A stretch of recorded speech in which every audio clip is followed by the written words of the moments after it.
Importance क्या है हमारी। तो पॉइंट ये है ना कि वाटर रिसोर्सेज को हम पढ़ते तो पहले भी थे, तो लोकली ये लोग कैसे करते आए हैं ये हम जानेंगे और हम कैसे उसका फायदा उठा सकते हैं। जो हमारे पास पानी अवेलेबल है वो भी खत्म होता जा रहा है।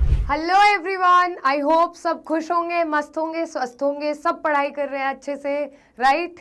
और क्या हाल चाल है, फटाफट अपना कमेंट बॉक्स में बताओ। देखो हम सब पहुंच चुके हैं ऑलमोस्ट मिडिल में ज्योग्राफी के। हम अपना चैप्टर कर रहे हैं वाटर रिसोर्सेज। आज आधी ज्योग्राफी खत्म हो जाएगी। ज्योग्राफी और हिस्ट्री का सबसे ज़्यादा डर रहता है, वो खत्म हो जाएंगी। पर इसका मतलब ये नहीं है कि सिर्फ हिस्ट्री और ज्योग्राफी पे कॉन्सेंट्रेट करो, क्योंकि बात ऐसी है ना, हर एक सेक्शन 25 नंबर का है, ये बात भूलना मत। बहुत लोग क्या करते हैं, जो हाई स्कोरिंग चैप्टर्स हैं पॉलिटी और इकोनॉमी में से, उनको छोड़ देते हैं। बट इसको छोड़ते हुए अभी ये जनरल डिस्कशन का टॉपिक है, हम बात करते हैं वाटर रिसोर्सेज के चैप्टर की, जिसकी हमें रिवीजन करनी है। ठीक है, मैप वर्क है वो आपको अलग से करा दिया जाएगा, उसकी टेंशन मत लो। हर चीज आपके सामने हाजिर है, बस कुछ नहीं करना है, हाजिरी लगानी है, यहाँ पे बैठ जाना है आराम से और पढ़ना है। ये चैप्टर बच्चों हम बात करते हैं वाटर रिसोर्सेज की। तो आपके दिमाग में सबसे पहले क्या बात आती है? सबके दिमाग में नदियां आने लग जाती हैं, राइट। पहाड़, नदी बह रही है, ठीक है। डैम वैम तक तो नहीं पहुंच पाता है बच्चा शुरू में, मुझे भी पता है, ठीक है। तो इम्पोर्टेंस क्या है हमारी, वाटर रिसोर्सेज को हमें क्यों पढ़ना है, क्या ज़रूरत है? देखो पहली बात तो अपना देश है, उसकी ज्योग्राफी तो अपने को पता होनी चाहिए कि भाई इतनी सारी नदियाँ, इतनी नेचुरल ज्योग्राफी हमारे पास है, लैंडस्केप, तो उसका हमें पता होना चाहिए। पर प्रॉब्लम आज थोड़ी बढ़ चुकी है, नदी पहाड़ इनसे आगे बढ़ चुके हैं, हम नालों तक पहुँच गए हैं। आप बोलोगे मैडम क्या कह रही है? तो पॉइंट ये है ना कि वाटर रिसोर्सेज को हम पढ़ते तो पहले भी थे, आज हमें वाटर कंजर्वेशन को भी पढ़ रहा है। क्यों पढ़ना पड़ रहा है? हमारी हरकतों की वजह से, बिकॉज हम पोल्यूट कर रहे हैं, या फिर हम क्लाइमेट चेंज में इतनी बड़ी भागीदारी अपनी दे रहे हैं कि वो पूरा सिस्टम डिस्टर्ब कर रही है। रेनफॉल का, वेदर चेंज हो रहा है, तो जिन जगहों पे बारिश ज़्यादा होती थी वहाँ कम हो रही है, जहाँ होती ही नहीं थी वहाँ तो ऑफ कोर्स सूखा पड़ने की नौबत थी। तो मोटा मोटा ये चैप्टर 3 हिस्सों में बटा हुआ है अपना। पहले हम बात करते हैं वाटर स्कार्सिटी की, ठीक है। वाटर रिसोर्सेज नहीं पढ़ने हैं हमें यहाँ पे, कहीं चैप्टर से लगे कि यार सिर्फ रिवर्स के बारे में पढ़ना है, मैप हम कर लेंगे अलग से। तो यहाँ पे हम बात करते हैं कि पानी की कमी हुई क्यों, ठीक है। इतनी पूरी पृथ्वी पे इतना पानी है, गोल वो ग्लोब में दिखता है हर जगह भाई नीला नीला है, फिर भी तो there are various reasons water scarcity के, ठीक है। वो हमें पढ़ने हैं कि क्या कॉजेज हैं, क्यों हो रही है वाटर स्कार्सिटी। उसके बाद हम पढ़ेंगे मल्टीपर्पज रिवर वैली प्रोजेक्ट्स के बारे में, right. Multipurpose river valley projects क्या हैं, क्या डैम्स क्या होते हैं, कहाँ कहाँ हैं, उनका क्या पर्पस है, काम आ भी रहे हैं नहीं आ रहे हैं, तो हम ये पढ़ेंगे, राइट। तो देखो मैंने पूरी आपका कॉन्टेक्स्ट यहाँ पे बना दिया है, ठीक है। पहला तो ये हो गया। दूसरा हमारे पास है मल्टीपर्पज रिवर वैली प्रोजेक्ट्स, ठीक है। तीसरा टॉपिक जो हमारे पास है rain water harvesting. Rain water harvesting क्या होती है? देखो पूरा मान लो 100 एकड़ की जमीन है, जब रेन आएगी तो हर जगह रेन आ रही होगी, तो हम अपना डिसीजन है ये कॉन्शियस कि वो हम बारिश का पानी यूज कर रहे हैं, उसको सेव कर रहे हैं, या उसको भी बहने दे रहे हैं नदियों में नालों में और वो गंदा हो जाएगा। Of course that is a natural source of water. तो जब हमें पानी की कमी है तो भाई कहीं से नेचुरली भगवान वर्षा कर रहे हैं, तो भाई उसको कैच करो ना, अच्छे से पकड़ो पकड़ो, आ रहा है पानी ऊपर से, तो वो अप्रोच आपकी होनी चाहिए, राइट। तो वाटर स्कार्सिटी, रीजंस, उसके बाद हमारे मल्टीपर्पज रिवर वैली प्रोजेक्ट्स क्या क्या हैं, किस किस स्टेट में है, क्यों करे गए, ये सब पढ़ने वाले हैं। फिर दोस्तों हम पढ़ने वाले हैं थर्ड में रेन वाटर हार्वेस्टिंग के बारे में, कि जब वर्षा होती है, बारिश आती है, बरसोरे मेगा मेगा पे नहीं डांस करते हैं हम, वहाँ पे बाल्टियाँ लेके भी नहीं खड़े हो जाते हैं, उसके प्रॉपर मेथड्स हैं और लोग पहले से ये करते आए हैं। जो नेचर को समझते थे लोग, उसकी रिस्पेक्ट करते थे, वो तो बहुत ज़्यादा करते थे। तो लोकली ये लोग कैसे करते आए हैं ये हम जानेंगे, और हम कैसे उसका फ़ायदा उठा सकते हैं ये भी हम समझने वाले हैं, ठीक है। तो चलो आगे बढ़ते हैं। 3 पार्ट में चैप्टर बांट लिया है। आप सुंदर सुंदर तस्वीर भी देख सकते हो, ये तो सुंदर नहीं है, ये तो हमारे देश की करंट सिचुएशन है। किसकी वजह से? वाटर स्कार्सिटी की वजह से, ठीक है। इसको हमें सुधारना है। कुछ ऐसी चीजें की गई हैं, ठीक है, इन चीजों का क्या फायदा है, क्या नुकसान है, ये हम पढ़ने वाले हैं इस चैप्टर में। तो बढ़ते हैं, जोश हाई है, water water everywhere, not a single drop to drink. याद आ रही है कहावत, किसी कक्षा में पढ़ी होगी आप लोगों ने। तो हम स्टार्ट करते हैं अपने फर्स्ट टॉपिक से कि कॉजेज क्या है। देखो, वाटर स्कार्सिटी के दो कॉजेज होते हैं। एक होता है कि क्वांटिटी कम हो गई पानी की। क्वांटिटी कैसे कम हो गई, उसके रीजंस यहाँ पे हैं। दूसरा हमारे पास, वो बैक हो गए, तो सोचो मैं गाड़ी चलाती तो क्या हाल होता है यार मेरा, मतलब मैं तो पीपीटी का रिमोट आगे पीछे करने में कंफ्यूज हो गई। अगर मुझे बैक करनी है, सोचो फ्रंट में चली गई गाड़ी। सबसे वर्स्ट होता कि बैक, फ्रंट पे जाना और बैक कर दी, जगह नहीं है, क्रेजी। खैर, जोक्स अपार्ट, तो हम पढ़ने वाले हैं कि क्या क्वालिटेटिव स्कार्सिटी होती है, कि क्वालिटी, और दूसरा हमारे पास क्वांटिटेटिव स्कार्सिटी क्या है। क्वांटिटी माने तो झक्कास, झक्कास नहीं, क्वालिटी मतलब मात्रा, ठीक है, अमाउंट। मेरे अंग्रेज बच्चों के लिए दोनों इंग्लिश हिंदी। तो क्वांटिटेटिव स्कार्सिटी के बारे में पढ़ते हैं कि शॉर्टेज है अवेलेबल वाटर की हमारे पास, उसके क्या क्या रीजंस है। आज मैंने ब्लू कलर का पेन सिलेक्ट किया क्योंकि हम वाटर स्कार्सिटी के बारे में पढ़ रहे हैं, तो पानी का कलर सिलेक्ट कर लिया है। इतना सुंदर पानी तो बहुत नेचुरल जगहों पे बचा है, अब नहीं बचा, अब तो कचरा है हमारे पास। तो over exploitation of water resources एक कारण है कि हम ग्राउंड वाटर बहुत एक्सेसिव यूज कर रहे हैं। एक ग्राउंड वाटर टेबल होती है बच्चों हमारे पास, कि ये नीचे का स्तर, मान लो ये धरती है तो इतना ग्राउंड वाटर है, ठीक है, ये लेवल है। अब हम उसको लेते जाएंगे, ऑफ कोर्स कभी तो कम होगा ना, ऐसे अनलिमिटेड नहीं है, रिन्यूएबल है, पर उसकी भी अपनी एक लिमिटेशंस है रिचार्ज होने की, राइट। जैसे फोन में रिचार्ज होता है, उसकी भी लिमिटेशन है ना, कि कितना कर सकते हो। ऐसा तो है नहीं अंधा रिचार्ज कर सकते हो, एज इन पैसे वाइज नहीं, मतलब अवेलेबिलिटी भी तो होनी चाहिए ना पैसे की। तो सेम अवेलेबिलिटी भी तो होनी चाहिए पानी की रिचार्ज करने के लिए। तो जब हम एक्सेसिव विड्रॉल करते हैं, यहाँ पे देखिए टर्म, एक्सेसिव विड्रॉल करते हैं जब हम अपने ग्राउंड वाटर का इरिगेशन के लिए खेती बाड़ी में, जैसे ट्यूबवेल्स हुए, ठीक है, एक ट्यूबवेल लगा लिया फार्मर ने। मी बीइंग फ्रॉम हरियाणा, तो मैं तो जानती हूँ इस बात को बहुत अच्छे से मेरे दोस्तों, कि भाई एक मतलब ना, ऐसे हमारे लोकल उसमें बोलते हैं कि टीवल लगा लिया, ट्यूबवेल को लोकल स्लैंग में, एक टीवल लगा लिया और उसमें से पानी धड़ाधड़ निकालते जाओ। क्योंकि वो लोग सोच ही नहीं पाते हैं कि भाई पानी की कमी भी हो सकती है, क्योंकि जब तक हमारे पास अवेलेबल रहती है ना चीज़, तो उसकी कदर नहीं होती। आप बच्चों को पता है ये मैं क्या बात कर रही हूँ। तो falling ground water levels threaten long term water availability. जब पानी का, मान लो ये अपना, दिस इज अर्थ नहीं भाई, एक लेवल है, ठीक है, दिस इज ग्राउंड, और नीचे ये पानी है। तो जब ये कम होता जाएगा, आप समझना इस बात को, इंपॉर्टेंट है, जब ये वाटर लेवल कम होता जाएगा यहां से, अब ये इतना ही बच गया यहाँ पे, तो क्या होगा, उससे लॉन्ग टर्म के लिए वाटर अवेलेबल नहीं रहेगा। शॉर्ट टर्म में तो आपने यूज कर लिया, अपना काम तो चल, मतलब अपना काम बनता भाड़ में जाए जनता, वो अप्रोच तो आपने अपना ली। पर पॉइंट ये है ना कि आगे के लिए भी तो बचना चाहिए, इतनी जल्दी रिचार्ज नहीं हो सकता वाटर, ग्राउंड वाटर का। तो ये एक बहुत बड़ी प्रॉब्लम है। फिर ऑफ कोर्स अपना काम बनता भाड़ में जाए जनता, जनता भी तो बढ़ती जा रही है, तो आगे की कनेक्टिंग पॉइंट, ग्रोइंग पॉपुलेशन, ज्यादा लोग होंगे तो ज्यादा डिमांड होगी पानी की, डोमेस्टिक यूज हो, एग्रीकल्चर हो, इंडस्ट्रीज हो, कहीं भी हो, वाटर तो हर जगह यूज होता है, ठीक है। सुबह आंख खोलते नहीं है तो पानी की जरूरत महसूस हो जाती है।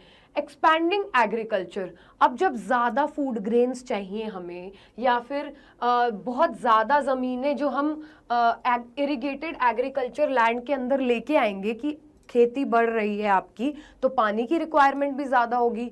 ये भी एक कारण है कि उसकी क्वांटिटी कम होती जा रही है, कि जो हमारे पास पानी अवेलेबल है वो भी ख़त्म होता जा रहा है। ये लार्जेस्ट कंज्यूमर ऑफ वाटर है, इरिगेटेड वाटर यहाँ पे। फिर आता है हमारा बच्चों इंडस्ट्रियलाइजेशन एंड अर्बनाइजेशन। मतलब क्या, फैक्ट्रीज लग रही है, इंडस्ट्रीज सेटअप हो रही है, उनको भी पानी चाहिए, जितनी ज़्यादा इंडस्ट्रीज, फिर जितने ज़्यादा शहर बनेंगे उनमें बिल्डिंग्स भी बनेंगी, लोग भी रहेंगे, उसके लिए भी पानी चाहिए, और तरह की एक्टिविटीज़ भी होंगी, हर चीज़ में हमें पानी चाहिए। मतलब सोचो, ज़्यादा लोग ज़्यादा गाड़ियाँ धोएंगे लोग, ठीक है, ज़्यादा लोग हैं तो ज़्यादा पानी भी पिएंगे, ज़्यादा इंडस्ट्रीज़ है तो उसमें भी तमाम तरह की चीज़ें होंगी। एक घर में 4 बर्तन हैं, उनको धोने के लिए कम पानी लगेगा। जब हम अपनी कंजम्पशन बढ़ा लेंगे कि बर्तन हमारे पास 12 होंगे, 20 होंगे, तो उनको धोने के लिए ज़्यादा पानी लगेगा। तो ऐसे करते करते बहुत छोटी छोटी चीज़ों से ये प्रॉब्लम इतनी बड़ी बन गई कि आज आपकी एनसीईआरटी का चैप्टर बन चुकी है, ठीक है। तो इंडस्ट्रीज रिक्वायर ह्यूज क्वांटिटीज, और power often hydro electric power जो होती है, पानी से जो बिजली क्रिएट होती है पावर, उसमें भी पानी लगेगा। तो अर्बन सेंटर्स बहुत large amounts of ground water use करते हैं। क्यों? प्राइवेट बोरवेल लगा लेते हैं। आपके घर में होता है ना, मोटर ऑन कर दो, बड़ी लड़ाई होती है। वो बेल सुनी होगी अगर आप लोगों ने, पानी की टंकी भर गई है, कृपया करके इसे बंद कर दीजिए। मुझे इतनी गंदी लगती थी वो, जब खुद बंद करके आनी पड़ती है, और वो बंद ही नहीं होती, आंटी बोलती जाती है। Leading to depletion of aquifers, of course कम हो गया इससे भी पानी। तो क्या मुश्किल है ये चैप्टर? इतने आसान चैप्टर दिए हुए, खामखा डरते रहते हो आप लोग। फिर आती है बारी unequal access to water. Wealthier sections or urban colonies often have better access to water, while poorer or rural groups face shortages. अब लोग तो भैया हर जगह हरामी हैं, ठीक है। कैसे? क्योंकि पुअर और रिच में भी डिस्क्रिमिनेशन होता है। बेटर कॉलोनीज होंगी, वहाँ पे सोचेंगे पहले पानी पहुँचाओ, वहाँ पे अमीर जनता रह रही है। जो बेचारे थोड़े गरीब हैं, गांव के तबके के लोग हैं, वहाँ पे पानी बाद में पहुँचता है। इसीलिए आपने देखा होगा कि गांव में औरतें हमेशा वो फोटो होती है, मटका सर पे रख के पानी लेके जाती हैं बहुत दूर दूर से, राइट। तो वो गांव की सिचुएशंस ही क्यों है? क्योंकि वहाँ पे बाद में अवेलेबल कराते हैं पानी। ये डिस्क्रिमिनेशन भी है कि होते हुए भी नहीं मिल पा रहा है, अनइक्वल एक्सेस, बराबरी से नहीं मिल पा रहा वाटर। तो ओवर एक्सप्लॉयटेशन है वाटर रिसोर्सेज का, ग्राउंड वाटर टेबल अपनी कम होती जा रही है, फिर हमारी जनता बढ़ती जा रही है, फिर हमारा एग्रीकल्चर भी, खेती बाड़ी भी हम ज़्यादा कर रहे हैं क्योंकि ज़्यादा खाने को चाहिए, ठीक है, इसलिए मोटे भी हो रहे हैं हम लोग। इंडस्ट्रियलाइजेशन और अर्बनाइजेशन एक रीज़न है, और फिर हमारा अनइक्वल एक्सेस टू वाटर। तो ये तो बच्चे हो गए क्वांटिटेटिव मेजर्स, क्वांटिटी, अमाउंट कम हो गया पानी का। आगे आता है हमारे पास qualitative scarcity, poor quality of available water, कि पानी तो है पर उसकी क्वालिटी गंदी कर दी है। मेरे पास 20 लीटर पानी था, उसमें से 10 लीटर पानी को हमने प्रदूषित कर दिया, it is polluted. If it is polluted, of course we can't use it for a lot of activities. We can't use it to shower, maybe we can't use it कि हम उससे कपड़े धो लें, वी कांट यूज इट, गाड़ी तो गंदी है तो उसको थोड़े गंदे पानी से चल जाएगा, धो लेंगे, खुद को तो नहीं धो पाएंगे ना गंदे पानी से। तो बहुत सारी रिस्क आ जाते हैं उसके साथ, पिएंगे तो बीमारी हो जाएगी। तो वो कैसे होता है? डोमेस्टिक वेस्ट से, जैसे अनट्रीटेड सीवेज या हाउस होल्ड वेस्ट होता है, जब वो हम वाटर रिसोर्सेज के पास फेंक देते हैं तो वो इवेंचुअली मिक्स हो जाता है उसके साथ, तो जो वो पानी अच्छा था वो भी गंदा हो जाता है। इससे रिवर्स पोल्यूट होती है, और ग्राउंड वाटर में भी जाके वो इवेंचुअली मिल जाता है, क्योंकि क्या होता है वहाँ पे गंद रहेगा तो वो नीचे जाएगा सॉइल के थ्रू, फिर ग्राउंड वाटर में एंटर कर जाएगा। ये तो आगे डोमेस्टिक वेस्ट एक रीज़न है। फिर हमारी इंडस्ट्रीज, सबसे बड़ा विलन तो यही है। फैक्ट्रीज क्या करती हैं? अपनी केमिकल्स, हैवी मेटल्स और टॉक्सिक वेस्ट को वाटर बॉडीज में डाल देती हैं। यही होता है जिंदगी का दस्तूर भी बच्चों, जो आदमी टॉक्सिसिटी लाएगा वो अपनी टॉक्सिसिटी हर जगह फैला देगा, तो वो अच्छे लोगों को भी टॉक्सिक बना के छोड़ देगा। सेम हम करते हैं वाटर के साथ। फिर आता है अपना एग्रीकल्चरल पोल्यूशन। एक्सेसिव यूज अगर हम करेंगे पेस्टिसाइड्स का, फर्टिलाइजर्स का, ऑर्गेनिक तरीके से फार्मिंग नहीं करेंगे तो ऑफ कोर्स वो सॉइल में जाएगी, पेनिट्रेट होगी चीज़ें, सॉइल में जाएगी तो फिर पानी में भी जाएगी वो, तो इससे ग्राउंड वाटर और सरफेस वाटर दोनों पोल्यूट हो जाते हैं। तो ये क्वालिटेटिव रीजंस हैं कि वाटर क्वालिटी में कैसे ख़त्म हो रहा है, जिसको हम यूज़ नहीं कर पा रहे हैं, पोल्यूट कर रहे हैं हम उस पानी को। तो इसका रिजल्ट क्या होगा? Of course even though water की अवेलेबिलिटी तो सफिशिएंट है क्वांटिटी में, बट अनसेफ और हजार्डस बन जाता है, वो असुरक्षित हो जाता है कि हम उसको यूज करें, मतलब that is not good for you to use that water. बहुत रिस्क हो जाते हैं, बीमारियों का रिस्क, गंदा पानी होगा तो क्या बोलते हैं, स्किन डिसीजेज हो सकती हैं, गंदा पानी होगा तो हम उसको यूज नहीं करेंगे, पानी मतलब यूसेज में नहीं होगा, वाटर स्कार्सिटी होगी तो बहुत सारी normal day to day activities affect हो सकती हैं आपकी। पानी गंदा होगा तो वाटर बॉडीज हैं जो उसमें नेचुरल जो हैबिटेट है, वाटर में जो रहते हैं जीव जंतु, प्लांटेशन जो अंडर वाटर उगती है, ठीक है, वो अफेक्ट हो जाएगी। वो अफेक्ट होगी तो हमारा नेचुरल इकोसिस्टम जो हमने पढ़ा है कि हर चीज एक दूसरे से कनेक्टेड है, वो डिस्टर्ब होगा। तो मतलब भट्ठा बिठा दिया है हमने, पूरा चौपट कर दिया है, प्लान फेल हो चुका है मदर नेचर का, क्योंकि हम समझ नहीं पा रहे हैं कि हमारी ही एक्टिविटीज से इतना नुकसान हो रहा है कि हमें ही वो नुकसान भुगतना पड़ेगा। ये नहीं कि सिर्फ क्लाइमेट चेंज हो रहा है, वाटर लेवल डिप्लीट हो रहा है, हमें ही उसका भुगतान करना पड़ेगा, राइट। तो हमें क्या करना है, सेव वाटर, जल बचाओ जीवन बचाओ। ह्यूमन कंजम्पशन के लिए वाटर की अवेलेबिलिटी कम हो जाएगी, राइट। आपको समझ आया वाटर स्कार्सिटी क्या होती है? वाटर स्कार्सिटी होती है मतलब पानी का कम होना। उसके रीजंस क्या हैं? पानी का कम होना इसलिए भी हो सकता है कि जहाँ पे एवरेज रेनफॉल थी वो कम हो गई, राइट, कहीं पे सूखा पड़ गया क्लाइमेट चेंज की वजह से, तो इन रीजन से भी पानी कम होता है। फिर over exploitation, over use of water, उससे पानी कम होता है। ओवर यूज हम कैसे करते हैं वो हमने पढ़ा क्वांटिटी वाइज। फिर हम क्वालिटी वाइज उस पानी को, जो अब बचा कुचा जो पानी है उसको भी गंदा कर रहे हो। तो वही बात है कि ये सारे रीजंस एड अप हो जाते हैं और ये कारण बनते हैं वाटर स्कार्सिटी का। आई होप इतना समझ आ रहा है सबको, राइट। इस पे कैसा भी क्वेश्चन आ जाएगा लिख दोगे फटाक से, कोई इसमें रॉकेट साइंस है नहीं, ठीक है। आगे बढ़ते हैं। साइंस डिफिकल्ट है ही नहीं, सोशल साइंस है ना ये, तो जहां सोशल वर्ड आ जाता है ना तो वहां पे चीजें आसान हो जाती हैं। फिर ऑफ कोर्स हमें कंजर्वेशन की जरूरत क्यों है, जैसा हमने पढ़ा, इस पे लिख देते हैं वाई। सुंदर से भाई साहब ये बनाए हैं हमने, वाई कंजर्व वाटर, क्योंकि सबसे पहली बात जरूरत है हमें पानी की, राइट। थोड़ा ही फ्रेश वाटर अवेलेबल है, अब उसको भी प्रदूषित कर देंगे, पोल्यूट कर देंगे तो हमारी कंजम्पशन के लिए क्या बचेगा। फिर हम अगर ज्यादा यूज करेंगे तो आने वाली जनरेशन्स के लिए क्या बचेगा।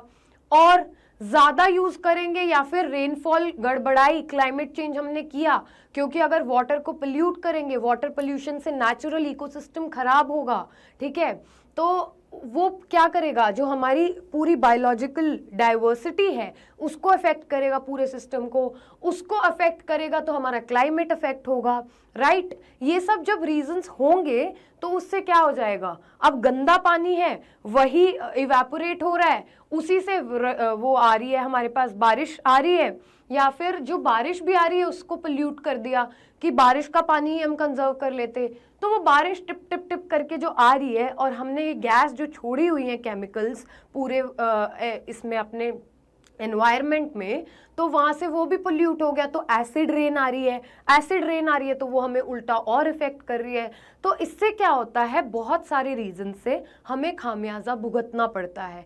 नेचुरल जो हैबिटेट है स्पीशीज का वो डिस्टर्ब होता है, क्योंकि रेन जब पड़ेगी नेचुरल सोर्स ऑफ वाटर में, किसी नदी में, किसी पॉन्ड में, तो उसमें जो स्पीशीज रह रही हैं उनका जल जीवन खराब हो जाएगा, राइट। तो बहुत सारे रीजंस है कि हमें वाटर कंजर्वेशन करना चाहिए। I hope it is clear. फिर अब गवर्नमेंट ऑफ कोर्स कूद पड़ती है सिचुएशन में, क्योंकि कूदना पड़ता है, जनता जब समझती नहीं है तो कॉमन मैन को भी कभी कभी क्या करना पड़ता है, सीधा करना पड़ता है। तो गवर्नमेंट ने सोचा कि चलो हम इस मजबूरी का फायदा नहीं उठाती सरकार, मजबूरी को एड्रेस करते हैं, इस प्रॉब्लम को देखते हैं कि भाई क्या सोल्यूशन निकल सकता है। तो जल जीवन मिशन एक निकाला, गवर्नमेंट ऑफ इंडिया ने लॉन्च किया, जिसमें सेफ पोर्टेबल पाइप्ड वाटर मिले टू एवरी रूरल हाउसहोल्ड।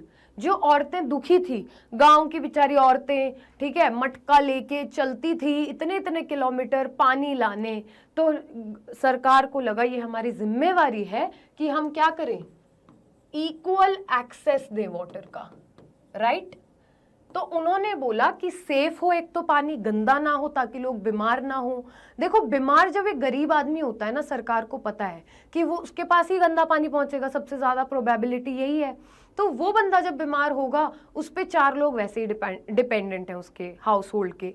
अब वो 4 लोग क्या करेंगे, भूखे मरेंगे उसकी बीमारी की वजह से, तो गरीबी और बढ़ेगी। जो स्कूल की फीस बच्चों की बेचारा वो जैसे तैसे जमा कर रहा था वो नहीं जाएगी, बच्चे एजुकेशन नहीं ले पाएंगे, एजुकेशन नहीं ले पाएंगे बच्चे तो वो आगे नौकरियां नहीं कर पाएंगे, तो उनकी जिंदगी लाइफस्टाइल सुधरेगा नहीं, लिटरेसी नहीं होगी, लिटरेसी रेट बढ़ेगा नहीं। तो काफी बड़ी साइकिल है, ठीक है, ये पूरी स्कीम है दया। तो वो रूरल हाउस होल्ड तक उन्हें लगा कि हमें सेफ और पीने लायक पानी पहुंचाना चाहिए। टारगेट क्या था, 55 लीटर्स वाटर पर person per day regular basis पे मिलेगा। सस्टेनेबल मतलब आज भी दे रहे हैं, ऐसा नहीं है कि कल 55 से 5 लीटर पे आ जाए। तो गवर्नमेंट जब स्कीम बनाती है, इसीलिए आप लोगों को ये पढ़ना जरूरी है, क्योंकि कल आप लोग उस गवर्नमेंट का पार्ट होगे, राइट। तो आप लोग जब पॉलिसीज बनाओगे तो आप लोग सोचोगे कि 10th क्लास की क्या एनसीईआरटी में मैम ने पढ़ाया था, जल जीवन मिशन, मुझे भी लोगों की भलाई करनी है। जो मेरे प्यारे प्यारे बच्चे बनेंगे, सिविल सर्विसेज में जाएंगे, कलेक्टर बनेंगे, तो वो पानी पहुंचाएंगे। तो ये एक मिशन है जो गवर्नमेंट ने किया, राइट। फिर हमारा आता है अटल भूजल योजना। ये आपको नाम से भी समझ आ रहा होगा, अटल मतलब अटल बिहारी वाजपेयी, उनके नाम पे भूजल योजना बनाई। इसमें क्या था, इंप्लीमेंट किया कि हम 8220 वाटर स्ट्रेस्ड ग्राम पंचायत ढूंढेंगे कि 8000 के आसपास क्या करेंगे हम, जहां पे वाटर की स्कार्सिटी है वो ग्राम पंचायत ढूंढेंगे, फिगर आउट करेंगे। 80 डिस्ट्रिक्ट्स में 7 स्टेट्स में ये प्रोजेक्ट लेके आई सरकार। वो स्टेट्स यहाँ पे दिए हुए हैं, गुजरात, हरियाणा, कर्नाटका, एमपी, महाराष्ट्र, राजस्थान एंड उत्तर प्रदेश। जो सिलेक्टेड स्टेट्स थे इनमें क्या किया कि The selected states account for about 37% of the total number of water stressed, यहाँ पे फैक्ट देखो, over exploited critical and semi critical blocks in India. यहाँ पे बहुत ज्यादा त्राही माम मचा हुआ था, तो सरकार ने बोला कि इन स्टेट्स में से हम सिलेक्ट करेंगे। और फिर one of the key aspects of Atal Jal is to bring behavioural change. ये बहुत इंपॉर्टेंट वर्ड है यहाँ पे, आप इसको अगर डायरेक्ट क्वेश्चन भी नहीं आता तो बच्चों आप सीखो ये चीज कि आप ये स्कीम्स, ऐसी ऐसी बातें या बिहेवियरल चेंज यूज कर सकते हो। जब आप बोलोगे कि सोल्यूशन क्या है वाटर स्कार्सिटी के, कंजर्वेशन कैसे कर सकते हैं, तो ऐसे ऐसे कीवर्ड्स डेवलप कर लो। चाहे कॉपी का पेज लगा लो, आगे वाले 2 पेजेस, उन पे ये कीवर्ड्स लिख लिया करो रेड पेन से, और इनको अपनी वोकैबुलरी में लेके आओ। इससे क्या होगा, ये वर्ड लिख के और अंडरलाइन कर दोगे ना, एग्जामिनर सोचेगा वाह भाई क्या बच्चा है, और फटाफट 5 नंबर लेके बटोर लेना अपने बस्ते में और भाग जाना टॉप करके बोर्ड्स में। बिहेवियरल चेंज लाएं कम्युनिटी में कि जो प्रिवेलिंग एटीट्यूड है अभी लोगों का, कंजम्पशन से कंजर्वेशन की ओर लेके जाए और स्मार्ट वाटर मैनेजमेंट सिखाएं हम लोगों को। तो कहने का अभिप्राय ये है कवि का कि लोगों को थोड़ा समझदार बना देते हैं, ये बहुत ज्यादा बुद्धू हो गए हैं, ठीक है। तो सरकार ने क्या बोला कि सिर्फ इनको हड़पने की प्रवृत्ति ना रहे कि भाई मैं पी लूं, मैं यूज कर लूं, मेरा मेरा मेरा, उनको ये रियलाइज हो कि आगे के लिए भी ये चाहिए। तो उनकी अप्रोच, जैसे आज आप लोग ये चैप्टर पढ़ रहे हो, मैं इतना जोर दे के ये चैप्टर आपको पढ़ा रही हूँ, जिससे मुझे याद आया मुझे प्यास भी लगी है तो मुझे भी पानी चाहिए। तो आप लोगों को अब रियलाइज होगा कि नहीं यार, एक बार तो आपकी आत्मा कांपनी चाहिए। अब अगर आप ज्यादा वाटर यूज करोगे ना तो आपको लगेगा यार कीर्ति मैम सपने में भी आएगी डराने कि नहीं यूज करना है। तो ऐसे ही सरकार ने भी सोचा कि यार इनका थोड़ा एटीट्यूड चेंज कर देते हैं, ठीक है, ये ज्यादा ही अपने ऑरा के चक्कर में पानी यूज कर रहे हैं तो थोड़ा कम कर लीजिए। तो ये एक योजना सरकार लेके आई जिसमें स्मार्ट वाटर मैनेजमेंट, और एक और चीज ध्यान से याद रखना, आप ऐसे भी आंसर लिख सकते हो, आप लिखोगे कंजम्पशन, फिर एरो लगा के यहां पे कंजर्वेशन। ये गवर्नमेंट लेके आई, ठीक है। ऐसे मैंने अभी आपको बताया बिहेवियरल चेंज, ठीक है, ये कीवर्ड आप लिख सकते हो अपनी कॉपी में।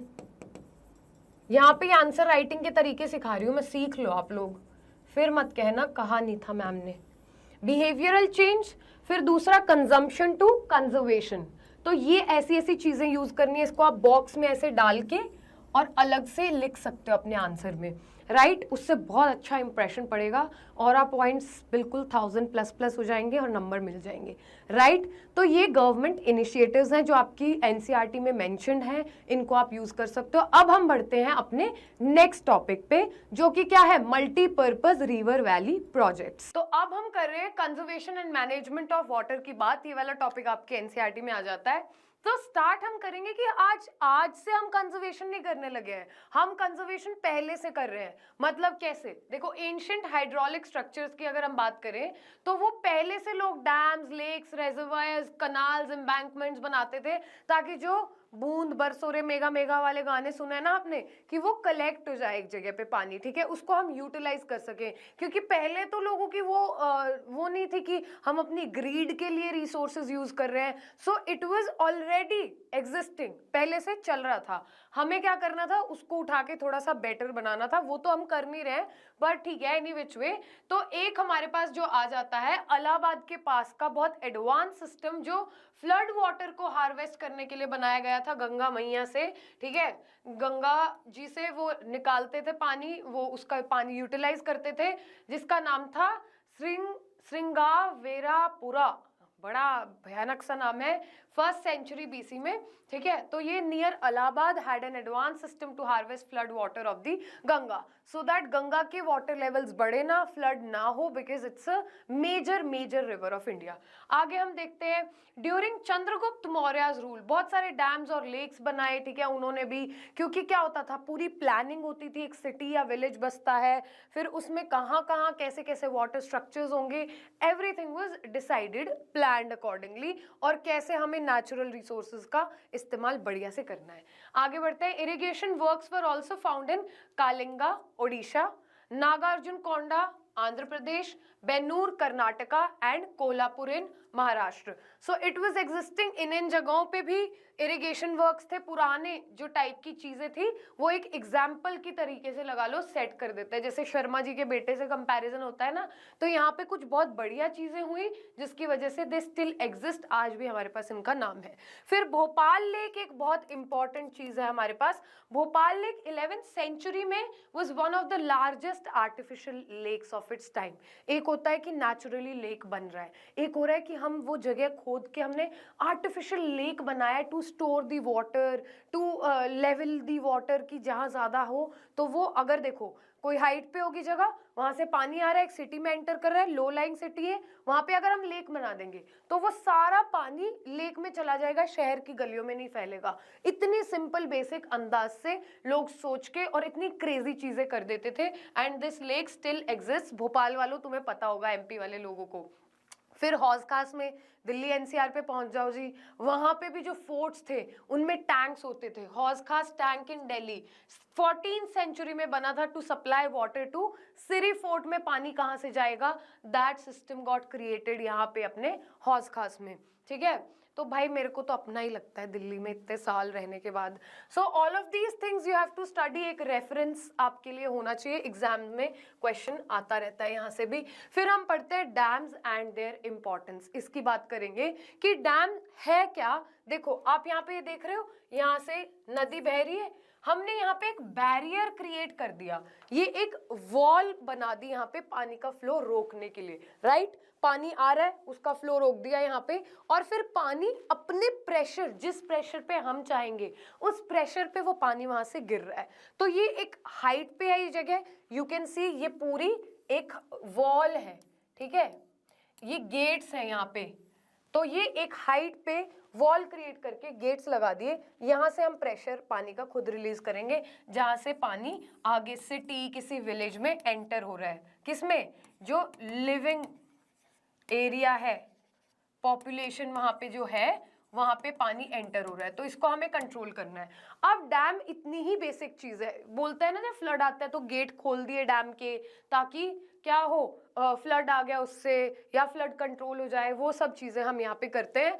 तो dams and their importance we are going to study. क्या है, क्या डैम एक बैरियर है जो फ्लोइंग वाटर के अगेंस्ट हमने बिल्ड किया है यहाँ पे टू स्टोर और regulate the flow of water. ये तो हमें समझ आ गई, गेट लगा दिया, गेट खोलेंगे ज्यादा पानी जाएगा शहर की तरफ, गांव की तरफ, गेट बंद कर दिए तो वहां पे वाटर हमने कंट्रोल कर लिया। Forming a reservoir, of course reservoir तो है, यहाँ पे क्या हो गया, पानी इकट्ठा हो गया। समझ आ रही है बात बिड़ू? आगे बढ़ते हैं। Dams are used for, uses भी क्या होंगे? अब सिर्फ वाटर कंट्रोल करना तो हमारा पर्पस नहीं था।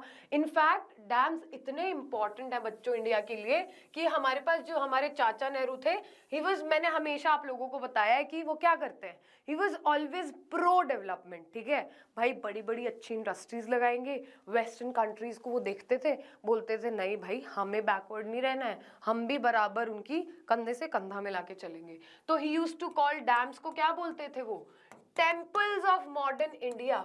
अब क्यों बोलते थे टेम्पल्स ऑफ मॉडर्न इंडिया, ये हम जान लेते हैं। यहाँ पे आ जाओ भाई, आगे बढ़ते हैं। Temples of modern India, irrigation, जहां पे पानी इतना नहीं जा सकता है, जिन गांव शहरों में, वहां पे इरिगेशन के लिए फसलों को पानी दे सकते हैं हम, पानी को चैनल बना के उसका हम कंट्रोल करते हैं। इलेक्ट्रिसिटी जनरेशन, आप देख सकते हो इस हाइट से, जब नीचे प्रेशर से सोचो पानी गिरेगा, हमने कंट्रोल किया हुआ है, एक हाइट से पानी गिर रहा है तो टर्बाइंस मूव हो रहे हैं, टर्बाइंस मूव हो रहे हैं, एनर्जी जनरेट हो रही है, इलेक्ट्रिसिटी प्रोड्यूस हो रही है। तो ये भी एक बहुत मेजर फंक्शन है किसका, इलेक्ट्रिसिटी जनरेशन का। फिर वाटर सप्लाई, तो of course we all know कि डोमेस्टिक पर्पसेस के लिए घरों में पानी की supply, industrial use, flood control, recreation and navigation का भी काम करते हैं डैम्स। वो देखते हैं ना लैंडमार्क हम डालते हैं मैप्स में, अपना कोई ऑर्डर आने वाला हो, तो यहाँ पे भी वही होता है, डैम्स को एक्चुअली एक लैंडमार्क की तरह यूज किया जाता है। भाखड़ा नंगल देख लो, लोग वहां पे जाते हैं,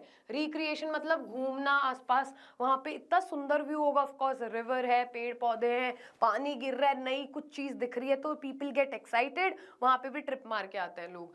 फिश ब्रीडिंग भी हम यहाँ पे करते हैं, एक और पर्पस, सिंस यहाँ पे रेजर्वॉयर है तो we can keep fishes, breed करवा सकते हैं फिशेस को वहां पे, तो ये भी एक फायदा होता है डैम्स का।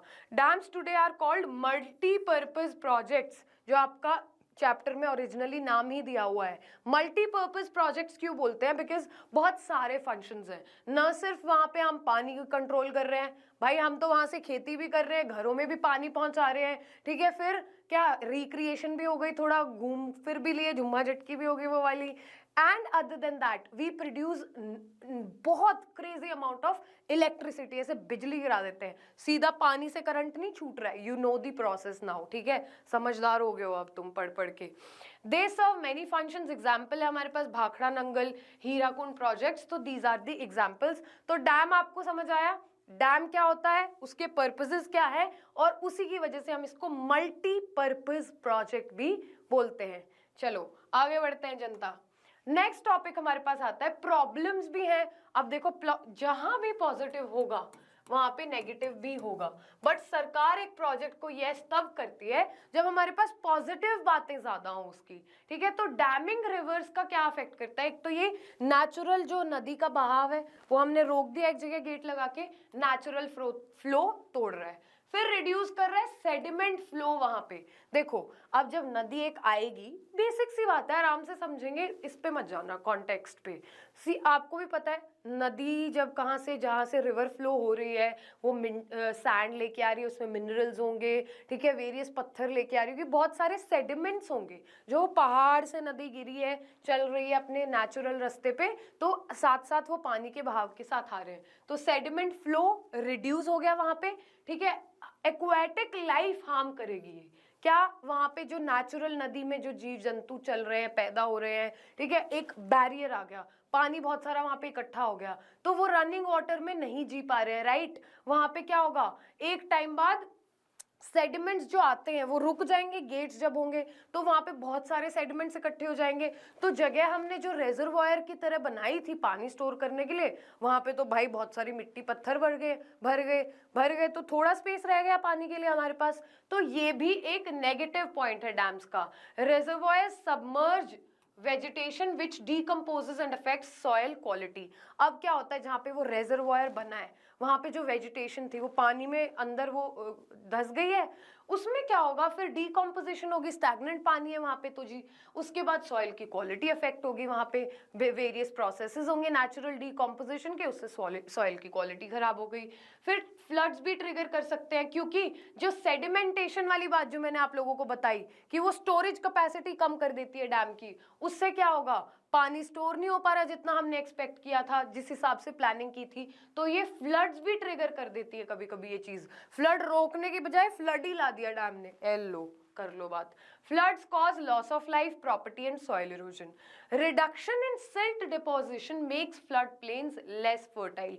अब जो वो मिट्टी है जो पानी के बहाव में आ रही थी, ठीक है, हमारी गंगा मैया मिट्टी ला रही थी, उसको डिपॉजिट कर रही थी कहीं पे, ठीक है, जो प्लेन एरिया होता है वहां पे फर्टाइल सॉइल आ रही थी, तो अब वो सॉइल कम हो गई वहां पे आनी, तो सॉइल की फर्टिलिटी भी यहां से कम हो जाएगी हमारे पास।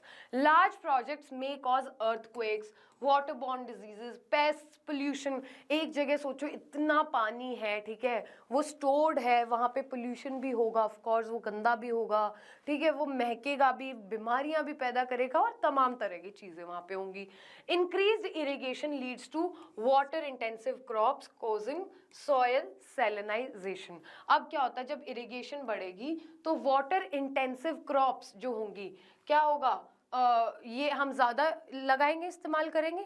राइस का एग्जाम्पल ले लो, जो मैं बार बार बोलती हूँ कि rice underground water table consume करता है ज़्यादा पानी, ये वो, तो उससे क्या होगा, जब हम ये करेंगे पानी ज़्यादा होगा, सॉइल सैलिनाइजेशन होगी, वो पानी जहाँ ठहरेगा जिन खेतों में, वहाँ पे वो नमकीन पानी क्या करेगा, उसका नमक जो सैलाइन क्यों बोलते हैं, वो एब्जॉर्ब करेगी मिट्टी, तो इससे भी हमें नुकसान होएगा। तो ये सारी हमारी क्या है, नेगेटिव पॉइंट्स हैं डैम की, कि डैम क्या पर्पस सॉल्व कर रहे थे और क्या मुसीबतें ला दी है डैम्स ने।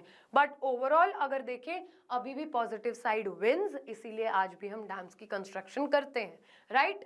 तो ये हमारे पास एक क्वेश्चन आता है, ये भी आपको ध्यान से टॉपिक करना है, नेगेटिव साइड डैम्स की, क्योंकि बच्चे फायदे पढ़ लेते हैं, वही जो आप लाइफ में कर रहे हो फायदा देख लेते हो, लॉन्ग टर्म का नुकसान समझ नहीं पाते हो, ठीक है। तो याद रखना, डैम से हमने ये लाइफ लेसन सीख लिया। फिर हमारे पास एक बेहतरीन एग्जाम्पल है इस चीज का, a very good example, Sardar Sarovar project. Sardar Sarovar project क्या है बेटा, ये भी डैम की ही बात करते हैं हम यहाँ पे गाइज, ठीक है। It is built on Narmada river. याद रखना, ये PYQ भी आया है पहले भी और अब भी आ सकता है, नर्मदा रिवर पे है ये। स्टेट्स कौन कौन से कवर होते हैं, पीछे भी जो हमारा गया भाखड़ा, नंगल, हीराकुंड, इसकी रिवर के जो बेसिन्स हैं वो याद रखने हैं। स्टेट्स जो कवर करते हैं मेजर डैम्स 4-5, उनके आपको जरूर याद रखने हैं।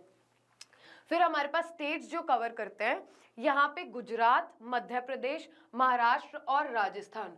Total number of states covered are 5। Gujarat, Madhya Pradesh, 4, Gujarat, Madhya Pradesh, Maharashtra और राजस्थान। इन स्टेट्स में इरिगेशन प्रोवाइड करते हैं। जो ड्रोट प्रोन एरियाज हैं, देखो आप, गुजरात, महाराष्ट्र, राजस्थान, इनमें वैसे एरियाज भी हैं जहां पे पानी पहुंचता ही नहीं है, सूखा पड़ जाता है, तो उन एरियाज में सिंचाई का काम, पानी पहुंचाने का काम इस डैम के द्वारा हमने किया। सरदार सरोवर प्रोजेक्ट लगाया सरकार ने और इन 4 स्टेट्स को उसका फायदा हुआ। फिर अगर स्टेट्स शेयर कर रहे हैं तो आपस में ये भी कम नहीं है, जहां 2 बर्तन होंगे खड़केंगे ही, तो स्टेट्स की भी लड़ाई हो जाती है। आप बोलोगे मैम यार लड़ाई डिस्प्यूट रेजोल्यूशन में ही लगे रहते हैं हम, सोशल साइंस इसी का काम है। आप भी जब आगे नौकरियां करोगे तो यू गाइज वुड रियलाइज कि सोशल साइंस से बड़ी सारी कॉमन सेंस की चीजें सीख लेता है इंसान। इंटर स्टेट वाटर डिस्प्यूट्स की हम बात करते हैं, एग्जाम्पल है, क्योंकि देखो जिस स्टेट के पास ज्यादा पानी है वो दूसरे के साथ शेयर करने में वो करेगा, बैक सीट लेगा, ठीक है, वो कहेगा नहीं मैं नहीं कर रहा जी नखरे, फिर दूसरा स्टेट उदास हो जाएगा, स्टेट्स में आपस में ही लड़ाई बच जाएगी। इस पे फिर वो जाते हैं हाई कोर्ट, सुप्रीम कोर्ट्स में केसेस चलते हैं, इवन स्टेट्स के भी, जी हाँ, government of India versus various states के केसेस चलते हैं, तो उसका फैसला कौन करती है, सुप्रीम कोर्ट। ये बात हमने कहाँ पढ़ी थी, फटाफट से एक्टिव रिकॉल करो, ये बात हमने पढ़ी थी फेडरलिज्म के चैप्टर में। सुप्रीम कोर्ट एम्पायर की तरह एक्ट करता है। तो इसका एग्जाम्पल है कृष्णा गोदावरी डिस्प्यूट। ये किन के बीच में है, कर्नाटका आंध्र प्रदेश के बीच में है। वो ऑब्जेक्ट करती है महाराष्ट्र को, diverting more water at Koyna, reducing downstream flow and affecting agriculture and industry. अब सिंपल सी बात है, जब नदी से पानी आ रहा है और हम उस पानी को चैनलाइज कर सकते हैं, तो जो नीचे वाले एरियाज है जहाँ पे पानी जाना चाहिए वहां पे आप कंट्रोल कर रहे हो, कम ज्यादा पानी दे सकते हो। तो वही वो बोल रहे हैं, जो डाउनस्ट्रीम फ्लो है नदी का नीचे की तरफ, ये आप कम करते हो, एग्रीकल्चर में पानी नहीं पहुंच पाता, इंडस्ट्रीज भी सफर करती हैं। तो किसकी लड़ाई है? कर्नाटका और आंध्र प्रदेश की लड़ाई है महाराष्ट्र से, ये वाली। तो ऐसे ऐसे वेरियस इंटरस्टेट वाटर डिस्प्यूट्स भी चलते रहते हैं। मैं क्यों बोलती हूँ आपको ये लेक्चर्स देखने के बाद एनसीईआरटी नहीं पढ़नी, क्योंकि मैंने सब इंपॉर्टेंट चीजें कवर की हैं, अदर देन जो वहाँ पे एक्स्ट्रा चीजें हो रही है, एक्टिविटी है, राजू ने राम ने ये कर दिया, सीता का ये केस है, उसमें से भी उठा के आप लोगों को वो बातें बताती हूँ जो आप लोगों के एक्चुअली काम आ सकती है। तो इसलिए मैं बोलती हूँ कि when I do this job you don't need to do that job. कौन सी? खुद एनसीईआरटी के पन्ने पलटने की, बट यहाँ पे शांति से पढ़ लिया करो, ठीक है? क्यूटीज तो आप लोग हो, मुझे पता है, बात भी मान लोगे मेरी और मानते भी हो। प्रधानमंत्री कृषि सिंचाई योजना, क्या एम है इसका, क्या स्कीम है ये गवर्नमेंट की? It provide water to every farm, हर खेत को पानी मिले। जो ये सूखा पड़ जाता है, फसलें खराब हो जाती है, फार्मर सुसाइड करते हैं कि भैया ये सब चीजें ना हो, ठीक है? इंप्रूव वाटर यूज एफिशिएंसी पर ड्रॉप मोर क्रॉप, मतलब ये नहीं कि पानी इतना ज्यादा फील्ड्स में फ्लड कर दिया है, सैलिनाइजेशन हो रही है, मिट्टी नमकीन हो रही है वहां पे, और अपना यहाँ पे क्या गवर्नमेंट ने बोला, एक एक बूंद से हमें क्रॉप्स को ज्यादा फायदा होना चाहिए, पर ड्रॉप मोर क्रॉप, ठीक है? Promote sustainable water conservation practices, जो भी गवर्नमेंट करेगी वो सस्टेनेबिलिटी की लाइंस पे करेगी ही करेगी, ये आपको लिखना ही लिखना है। या फिर एक नेगेटिव साइड, एक और ट्रिक बताती हूँ, पेपर में क्या कर सकते हो आप लोग ना, ये सस्टेनेबल जहां पे नहीं हो रही है प्रैक्टिसेस, वहां पे लिख सकते हो कि government should consider it's use, ऐसा सस्टेनेबल यूज होना चाहिए, ऐसी कोई लाइन चिपका दूं, एग्जामिनर इम्प्रेस्ड, हमें पूरे नंबर मिलेंगे और वाह जी वाह, बल्ले ही बल्ले। आगे बढ़ते हैं। फिर है हमारे पास रेन वाटर हार्वेस्टिंग का अपना टॉपिक आ जाता है कि हमें जो बरसात का पानी है इसको क्यों रोक के रखना चाहिए, अपने पास स्टोर करना चाहिए, यूज करना चाहिए, उसको क्या जरूरी है? देखो अब लार्ज डैम से भी बहुत प्रॉब्लम हो रही है, वो बारिश का पानी फ्लड जो फ्लो बढ़ा देता है रिवर का, हम उसको कंट्रोल करने के लिए डैम्स बनाते हैं, डैम्स के अपने नुकसान है। तो हर बंदे को अपने लेवल पे रेन वाटर हार्वेस्टिंग कर लेनी चाहिए। Rain water harvesting became a viable alternative, बेहतर तरीका है ऑफ कोर्स एनी डे, नुकसान नहीं है, इकोनॉमिकल है, ज्यादा पैसे खर्च नहीं होते। डैम्स में तो भाई इतना बजट सरकार का चला जाता है, तो वो मुसीबत है। एनवायरमेंटली फ्रेंडली है, ना वहाँ पे एक्वाटिक लाइफ डिस्टर्ब हो रही है नदी की, ना वहाँ पे सेडिमेंटेशन की प्रॉब्लम है। भाई बारिश आ रही है, सबके घरों में आ रही है, तो देख लो उसके हिसाब से अपना थोड़ा कर लो, है ना? And suitable for local needs, हर कोई कर सकता है, लोग करते आ भी रहे हैं। Regional rain water harvesting techniques की हम बात करते हैं, जहाँ पे आके आपकी थोड़ी सी हवा टाइट हो जाती है, तो ये हम देख लेते हैं एक बार। हिल्स एंड माउंटेन्स में बच्चों जो वाटर हार्वेस्टिंग होती है, वहां पे हम गुल्स या कल्स बोलते हैं, डाइवर्जन चैनल्स जो बनते हैं, वेस्टर्न हिमालयस में ये टेक्निक यूज होती है। क्या होगा? पानी आएगा, इकट्ठा होगा, उसको हम डाइवर्ट करेंगे, सिंपल यही बात है। पर कौन सा पानी? रेन वाटर, उसकी यूसेज। फिर राजस्थान में roof top rain water harvesting होती है फॉर ड्रिंकिंग वाटर्स। देखो क्या करते हैं, घर की छत है, यहाँ पे एक स्टोरेज एरिया बना दिया, पानी आ रहा है ऊपर से, दिख रहा है, 3D में तो मैं नहीं दिखा सकती हूँ, मगर पानी आ रहा है ऊपर से, छत पे कलेक्ट किया, वहां छत से एक पाइप कनेक्ट कर दी, वो पाइप क्या कर रही है, पानी को सोर्स तक पहुंचा रही है जहां पे भी आपको जरूरत है। या फिर नीचे आपके बेसमेंट में टैंक्स में स्टोर कर देती है, ऊपर से एक चैनल बना दिया, नीचे अंडरग्राउंड टैंक में स्टोर हो गया। वो सर्दियों गर्मियों में क्या काम करेगा, घर को भी ठंडा रखेगा, और आपको पानी की जरूरत पड़ेगी तो पानी भी आप यहाँ से प्रेशर मोटर लगा के खींच सकते हो। तो दीज काइंड ऑफ टेक्निक्स, लोग इतने स्मार्ट होते थे, वो करते थे। खादन्स बोलते हैं जैसलमेर में, फिर जोड़्स बोलते हैं, जोड़ देखे पॉन्ड्स विलेजेस में, अगर आप देखो तो वो वहां पे पॉन्ड, हर गांव का एक पॉन्ड होता है, ठीक है, जोड़ होता है फॉर स्टोरिंग रेन वाटर, ताकि फील्ड्स तक भी पहुंचाए, किसानों को भी काम आए, पशुओं को भी पीने में, नहलाने धोने में, various uses. Bengal flood plains, inundation channels बनाते हैं हम, किसके लिए? वही फील्ड इरिगेशन के लिए, ये हम यहाँ पे टेक्निक यूज करते हैं। एरिड रीजन्स हैं, जैसे बीकानेर है, फालोदी है, बारमार है, उसमें अंडरग्राउंड टैंक्स, टंकास बोलते हैं, कनेक्टेड टू रूफटॉप्स, जो मैंने आप लोगों को अभी समझाया, ये वाला स्मार्ट पढ़ेगा इंडिया तभी तो बढ़ेगा इंडिया क्यों बोलते हैं। अब आप लोग पढ़ रहे हो, आप ये करोगे, जो लोग राजस्थान से होंगे वो स्टार्ट करेंगे, या फिर कोई नया घर बन रहा होगा, आप लोग बताओगे कि मम्मी पापा ऐसा भी हम कर सकते हैं। फिर हमारे पास आता है roof top rain water harvesting practices जो हैं वो कैसे काम कर रही है मॉडर्न टाइम्स में। Modern roof top rain water harvesting, as I said, देखो यहाँ पे क्या करते हैं, छत पे पानी स्टोर करते हैं, एक पाइप होती है, फिर उसको यहाँ पे हैंड पंप की मदद से वो निकाल सकते हैं, ये रिचार्ज करते हैं हम water. Tanka system in semi arid and arid regions, जो मैंने बताया स्टोर करने के लिए पानी और फिर उसको यूज करते हैं, बहुत ही रिलायबल सोर्स है जहां से हम फ्रेश ड्रिंकिंग वाटर ले सकते हैं and keeps the temperature down in summers. Then we have 200 households in Gendathur, Mysore, Karnataka जगह है, ठीक है, जहां पे इंस्टॉल किया household roof top rain water harvesting systems. लोग, एज आई सेड, जैसे मैंने बोला, आपके दिमाग में एक आइडिया आएगा, आप अपने मम्मी पापा को बोलोगे, तो ऐसे पर्सनल लेवल पे जब लोग ये कोशिशें करते हैं तो that is even more beneficial. समझ रहे हो तुम लोग, समझ रहे हो चैम्प्स, तुम्हें ये करना है। बैम्बू ड्रिप इरिगेशन सिस्टम क्या होता है बेटा, देखो बैम्बू की पाइप जो होती है उसको आधा काट देते हैं, ठीक है, आधा काट दिया पाइप को, तो वो कैसे, ऐसे स्पेस बन गया उसमें, राइट, उस पाइप को ऐसे लंबी लंबी वो पाइप्स लगा देते हैं, उसमें पानी कहीं से गिर रहा है, वो पाइप एक चैनल का काम करती है, वो पाइप आगे से आगे कनेक्ट कर दिया, रेन वाटर कलेक्ट हो रहा है, फिर वो रेन वाटर कलेक्ट होके वहां से पाइप्स के थ्रू अलग अलग खेतों में पहुंचा दिया हमें, जहां जहां ये पहुंचाना है। बहुत छोटे लेवल पे, बहुत सस्टेनेबल तरीका, ऐसा नहीं पूरे गांव का पानी वहां से जा रहा है, एक फार्मर में भी अपने कोई एरिया डिसाइड कर ले, वहां पे कलेक्ट करके bamboo drip irrigation system, drip से छोटे छोटे उससे ड्रिप से पानी जा रहा है और बहुत बड़े लेवल पे आप पानी वेस्ट नहीं कर रहे हो। तो ये समझदारी भरे तरीके लोगों ने अपनाए, ठीक है। ये हमारे पास लोकल नेम्स हमारे पास दिए हुए हैं, पहले हमने डैम्स पढ़ा कंजर्वेशन में, फिर डैम्स का क्या फायदा है ये पढ़ा, उनके नुकसान क्या पड़े, फिर हमने देखा रेन वाटर हार्वेस्टिंग हम कर सकते हैं, ये भी एक उपाय है, लोकल लेवल पे कैसे कर सकते हैं, कहाँ कहाँ ये प्रैक्टिस एग्जिस्ट कर रही है, क्या क्या इसके फायदे हैं, ये सब हमने पढ़ लिया, कोई कॉम्प्लिकेशन थी नहीं इस चैप्टर में, ठीक है जी। देखिए चैप्टर हो गया खत्म। धन्यवाद इस सभा में बने रहने के लिए, आप लोगों का बहुत बहुत दिल से धन्यवाद कर रही हूँ मैं। मेरे को ये लग रहा है कि सब जोश हाई है बच्चों का, बढ़िया से तैयारी कर रहे हो। जोश मीटर कमेंट में आप बता देना 100% ही होना चाहिए या ज़्यादा, ठीक है। तो बने रहो, ऐसे ही लगे रहो और करते रहो, और इंटरेस्टिंग चैप्टर्स आपके सामने आते रहेंगे। मिनरल्स वाला पढ़ना है, अभी हमें मैन्युफैक्चरिंग इंडस्ट्रीज पढ़नी है।